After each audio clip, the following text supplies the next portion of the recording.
Rasulillah wa tawakkal 'ala Allah la haula wala quwwata illa billahil aliyyil azim. Hukum yang dimasukkan dalam perbincangan ilmu usuluddin. Bahawa ini kita telah mempelajari tentang hukum syarak. Kemudian kita telah mempelajari tentang hukum adat dan hukum akad. Dan ini kita masuk pada perbincangan hukum yang dimasukkan dalam perbincangan ilmu usuluddin, ilmu akidah. Antara tiga hukum di atas, hukum syarak, hukum adat dan hukum akad, yang dimasukkan dalam perbicaraan ilmu usuluddin hanyalah hukum akad. Hukum syarak tidak dapat ditasawurkan padanya. Jadi dalam istilah usuluddin, bila digunakan hukum itu merujuk pada hukum akad. Karena ia dihukumkan bagi zat Allah Subhanahu Wa Taala. Seperti dikatakan wajib bagi Allah bersifat kudrat. Maka erti wajib bagi Allah bersifat kudrat itu adalah wajib akli. Wajib dinilai dari sudut ilmu usuluddin, wajib dari sudut akal. Iaitu perkara yang tiada tasawur, yang tidak boleh digambar. Okey, pada akal tiadanya. Akal tak boleh nak tolak. Allah bersifat dengan maha berkuasa, akal tak boleh nak tolak. Jadi logik itu diterima. Okey, dan tidak boleh dikatakan wajib syar'i. Itu bukan wajib syar'i. Itu hukum akal. Iaitu perkara yang diberi pahala. Wajib syar'i ini perkara yang diberi pahala bagi orang yang mengerjakannya dan diseksa bagi orang yang meninggalkannya. Macam solat. Solat tu wajib syarak. Buat boleh pahala, tak buat dosa. Tak. Ini wajib dari sudut akal. Wajib dari sudut akal, dia kata Allah tu maha berkuasa. Okey. Oleh itu tidak boleh ditasawur wajib syarak bagi Tuhan kita. Kerana wajib syar'i itu hanya bagi mukallaf. Wajib hukum syarak itu hanya untuk orang Islam. Wajib solat, wajib puasa, wajib zakat, wajib haji dan lain-lain. Wajib lah. Tapi bagi Allah kita kata wajib bagi Allah bersifat kudrat, iradah, ilmu, hayy, sama basar tu wajib bagi Allah, yakni akal kita tidak boleh menafikan sifat-sifat itu bagi Allah. Wajib akal kita terima bahawa sifat-sifat itu sifat yang dimutlakkan kepada Allah. Kalau kita nak kata dia Tuhan sebenar, Tuhan agung, memiliki kebesaran, kemuliaan, maka akal kita nak terima Allah tu ada.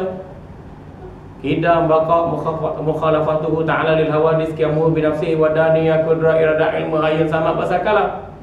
Berhala macam mana nak kata berhala itu Tuhan?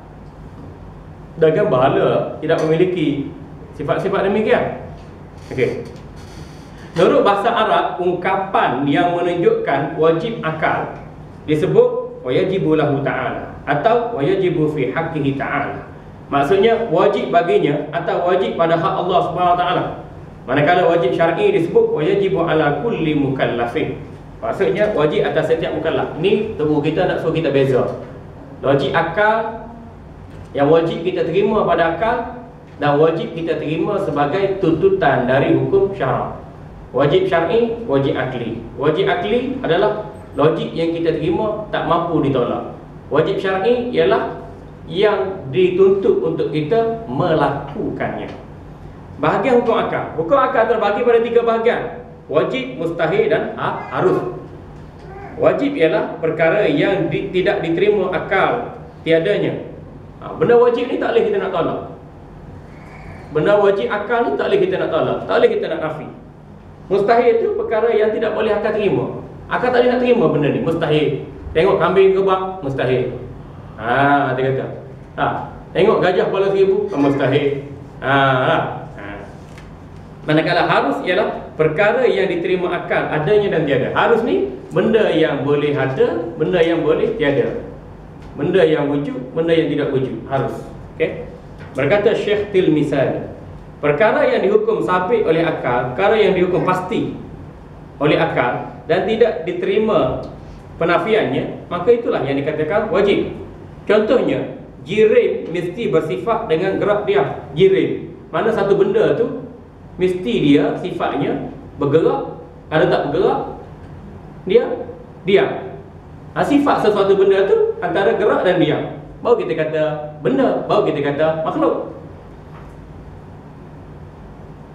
Dan salah satunya dalam masa yang berlainan. Gerak dengan diam tu beza. Kalau tak gerak, diam. Kalau tak diam, gerak. Itu sifat yang ada pada sesuatu yang kita katakan makhluk. Dan barang yang dihukum nafi, iaitu dikatakan tidak oleh akal dan tidak mungkin sabitnya, adalah mustahil. Akal tak boleh terima. Akal tak boleh terima. Okay? Contohnya, sunyi jirim daripada gerak dan diam. Kalau kita katakan satu benda tu, dia tak gerak, dia tak diam. Kenapa dia?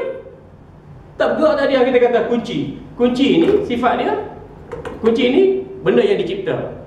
Kita kata kunci ini tak bergerak. Ya, kunci tak bergerak. Kalau kunci ini bergerak, maknanya tidak diam. Salah satu antara dua itu merupakan sifat makhluk. Okey. Maka kita kata mustahil kunci ini tak bergerak, tak diam, mustahil. Sebab dia makhluk. Okey. Dan perkara yang mungkin pada akalnya adanya dan tiadanya ialah harus. Contohnya bersifat jirim dengan gerak atau diam pada masa tertentu. Harus. Okey. Jirim kalau dia bergerak pada masa tertentu harus. Atau kalau dia diam atau tidak bergerak pada masa tertentu harus. Okey. Kerana harus pada akal jirim itu bergerak selama-lamanya tidak diam, atau diam selama-lamanya tidak bergerak. Benda-benda makhluk ni ada hak jenis bergerak je, ada hak jenis diam je. Jadi antara gerak dan diam tu harus bagi makhluk. Okey. Tiap-tiap satu daripada tiga yang wajib, mustahil dan harus, kadang-kadang daruri. Wajib, harus, mustahil ni kadang-kadang kita tengok dia spontan je. Daruri ni spontan. Dan kadang-kadang nazari, kadang-kadang memerlukan kepada pemerhatian yang mendalam. Maka wajib daruri itu, wajib spontan itu ialah perkara yang didapati dengan tidak memerlukan akal untuk berfikir dan mengkajinya. Seperti didapati jirim itu mengambil tempat sekadar saiznya. Maksudnya ialah jirim, benda yang memenuhi tempat lapang, mengambil ruang, seperti kayu, batu, jasad manusia atau haiwan dan lain-lain. Ini jirim, ni benda, kita kata benda. Benda ni dia ambil kadar dia. Kata kunci kereta ni, dia nak duduk sini, ni ruang, kadar lapang dia, kadar zat dia, kadar saiz dia. Ini. Nah, macam saya duduk atas kursi ni, kadar tubuh badan saya duduk sini. Ini sifat makhluk. Okey. Dan sifat ini boleh kita faham secara spontan saja. Tengok dengan mata, keluar natijah bagi kita. Ini makhluk. Okey. Begitulah binatang ke, tumbuhan ke, langit ke, bumi ke, bulan ke, bintang. Mustahil daruri pula, mustahil yang kita dapati secara spontan. Okey. Seperti sunyi jirim daripada gerak dan diam. Sesuatu benda tu kita kata, tengok benda tu, dia tak gerak, tak diam. Jadi akal kita tak ada faham. Benda tak gerak, tak diam. Benda apa tak gerak, tak diam? Jadi akal kita menolak kenyataan berkenaan. Sementara mustahil nazari pula, seperti adanya sekutu bagi Allah. Mustahil nazari, perkara mustahil yang akal kita tak boleh nak terima ialah adanya sekutu bagi Allah. Ada syarikul bari, adanya sekutu bagi Allah. Akal kita tak boleh terima. Tapi tak boleh nak terima tu kena ada pemerhatian yang mendalam. Itu kita panggil mustahil nazari. Okey, Maha suci Allah daripada memiliki sekutu berkenaan. Kerana mustahil adanya sekutu bagi Allah. Tidak boleh didapati melainkan setelah berfikir dan mengkaji. Manakala harus daruri seperti gerak dan diam bagi jirim pada masa tertentu. Benda ni sekarang ni dia diam, dia tak gerak. Bila saya alih, dia bergerak. Jadi tak gerak pada satu masa, bergerak pada satu masa, itu sifat jirim. Tak boleh kita nak nisbahkan kepada Allah. Sebab sifat makhluk berbeza dengan sifat Allah. Laisa kamitslihi syai'un wa huwas samiul basir. Harus daruri seperti gerak dan diam bagi jirim pada masa tertentu, dan harus nazari seperti mengazab orang yang taat kepada Allah. Allah nak azab orang yang taat kepadanya, harus bagi Allah. Dan Allah nak beri pahala pada orang yang neraka, harus bagi Allah. Ini harus, kita katakan harus yang spontan. Kita nampak orang ni zahirnya buat dosa. Tapi harus bagi Allah untuk nak beri nikmat padanya, masuk syurga. Kenapa orang ni zahirnya amal ibadat banyak, alim dan warak, tetapi harus bagi Allah untuk nak mengenakan azab kepadanya. Okay. Sesungguhnya dimulakan dengan pembahagian hukum akal kerana setiap mukallaf dituntut mengenal perkara yang wajib bagi Allah. Kenapa kita ngaji bab hukum akal ni? Sebab tak perlu kita nak tengok dalil-dalil secara mendalam lagi. Guna akal dulu untuk mengekspresi tentang bagaimana kita mengenal Allah.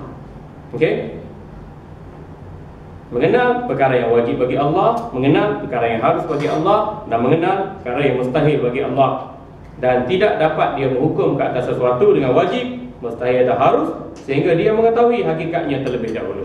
Seperti kita hukumkan wajib jirim mengambil lapar, setelah kita ketahui erti wajib itu sebelum kita menghukum. Jirim, sesuatu benda tu, dia sifat dia gerak dan diam.